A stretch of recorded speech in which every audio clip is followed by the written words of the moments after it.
Hello guys, welcome to my channel beginners banking. दोस्तों आज हम पढ़ने वाले हैं हर एक बैंक की एग्जाम के पर्सपेक्टिव से बहुत ही important topic marginal standing facility. दोस्तों सबसे पहले इसका कॉन्सेप्ट समझते हैं, उसके बाद इसकी ट्रिक समझते हैं एंड देन इसकी एग्जांपल्स। ओके दोस्तों, सबसे पहले इसका कॉन्सेप्ट समझते हैं। दोस्तों मान लीजिए कि ये आपका आरबीआई है एंड ये आपका बैंक है। दोस्तों मान लीजिए कि बैंक की कंडीशन बहुत ही ज्यादा खराब हो गई है। अब इमरजेंसी फंड की जरूरत है, बैंक को इमरजेंसी फाइनेंशियल नीड की जरूरत है। आप दोस्तों जानते होंगे कि बैंक हमेशा दो फॉर्म्स में कैश को रिजर्व करके रखता है, एक एसएलआर और एक सीआरआर।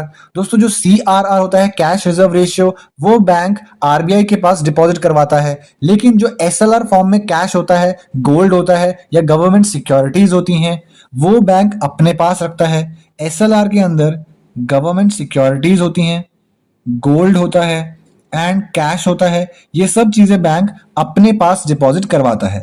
दोस्तों मार्जिनल स्टैंडिंग फैसिलिटी में हम ये समझने वाले हैं कि वो गवर्नमेंट सिक्योरिटीज जो बैंक एसएलआर की फॉर्म में अपने पास रखता है, क्या उन गवर्नमेंट सिक्योरिटीज को भी आरबीआई के पास एज अ कोलेट्रल यानी कि गिरवी रखकर क्या बैंक लोन ले सकता है? तो जी हां दोस्तों, इसका जवाब है बिल्कुल हां।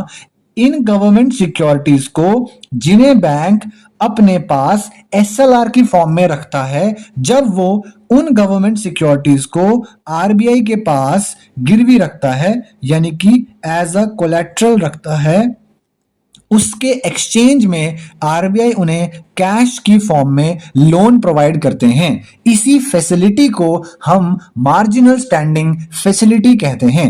और खासकर दोस्तों आपको इस बात का बहुत ही ज्यादा ध्यान रखना है कि आपका जो मार्जिनल स्टैंडिंग फैसिलिटी होती है, ये हमेशा इमरजेंसी फंड के लिए ही यूज की जाती है।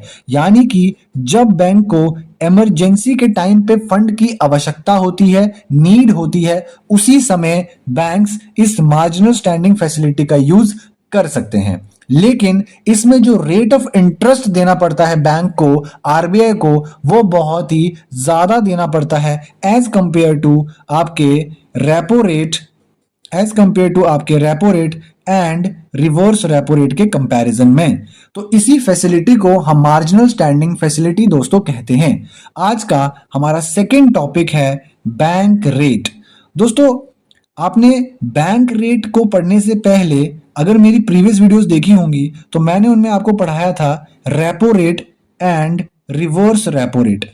दोस्तों ये वो रेट ऑफ इंटरेस्ट होता है जिसमें आरबीआई कमर्शियल बैंक्स को लोन प्रोवाइड करता है, लेकिन वो उनके ऊपर कुछ रेट ऑफ इंटरेस्ट भी लगा देता है।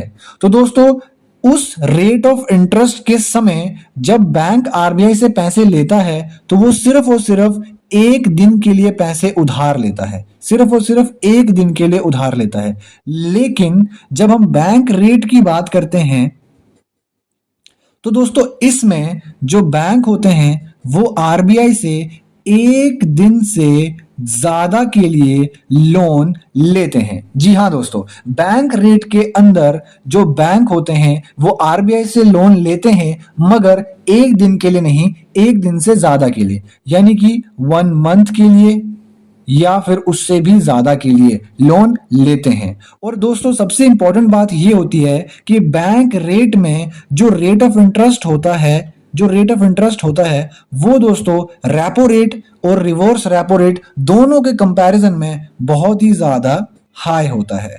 जी हाँ दोस्तों, अगर अब हम ध्यान से अपनी स्लाइड को देखेंगे तो देखिए दोस्तों, ये लॉन्ग टर्म लैंडिंग होती है, यानी कि बैंक को काफी लंबे समय के लिए लोन चाहिए होगा, वो एकदम से जल्दी उसे पे नहीं कर पाएंगे, काफी लंबे समय तक उन्हें वो लोन चाहिए होगा, तो उसे हम बैंक रेट पर, जो आरबीआई होता है वो उन्हें बैंक रेट पर देता है। जो बैंक रेट होता है वो रेपो रेट और रिवर्स रेपो रेट से दोनों से हाई होता है। एंड आरबीआई जो है वो सिग्नल्स करता है मॉनेटरी स्टांस, यानी कि जो आपकी मॉनेटरी स्टेबिलिटी होती है उसे ध्यान में रखते हुए बैंक जो है, आरबीआई जो है वो बैंक्स को लोन देता है। ठीक है दोस्तों, रिजर्व बैंक ऑफ इंडिया, इसलिए इसे हम लास्ट लैंडिंग रिजॉर्ट भी बोलते हैं। ठीक है दोस्तों, लास्ट लैंडिंग रिजॉर्ट का मीनिंग होता है कि लास्ट सिर्फ एक ही आपके पास बचता है जो बैंक्स की हेल्प कर सकता है, एंड दैट इज